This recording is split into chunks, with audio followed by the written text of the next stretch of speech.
like, I think the loss aversion thing is big. But the thing is, like, when we take a look at opportunity costs are something that become ever apparent to you when you run a business, right? You don't have an A/B test. You have time and you have timing, and you have both of them ever present at every moment. And you need to make a decision, and you can't make you can't make opposing decisions and move forward. You're like, we're going to try this, and then that. You can't do that.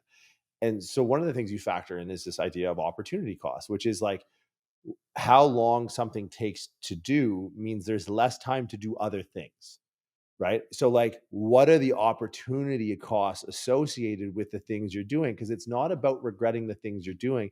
It's about not having enough time to do the things that you may have want to have done that you don't realize you did because you were too busy drinking the optimal Kool-Aid, right? Mm. And that's where it's like, when you look, that's why I love, I love artists and I love writers. Not that I'm particularly, artistic, or that I enjoy it. Like, I'll go to the MoMA, I'll go to the Met, I just look around, like, oh, that's cool. But I just like their ability to deviate from the norm. And it's just like, if you look at someone like, the guy that wrote Fear and Loathing in Las Vegas, or you look at some of these eccentric, like Hemingway, and like, their breakfast is an 8 ball of cocaine. Now, I'm not advocating that, but it's like, all right, this guy can find, there's other ways to do things. And when you see like the out of the box experience, it's like, man, I don't want to live that life. Right. I go to like a sauna, like a bathhouse here when I can, when I have time. I like it.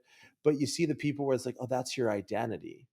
I'm just me in a sauna, just chilling. And I'm not like here to toot my own. It's just a thing that I like to do when I have time to do it. I was in Miami. There's like real Russian bathhouses down there, which are wild, which are like, I like that. They're like intense.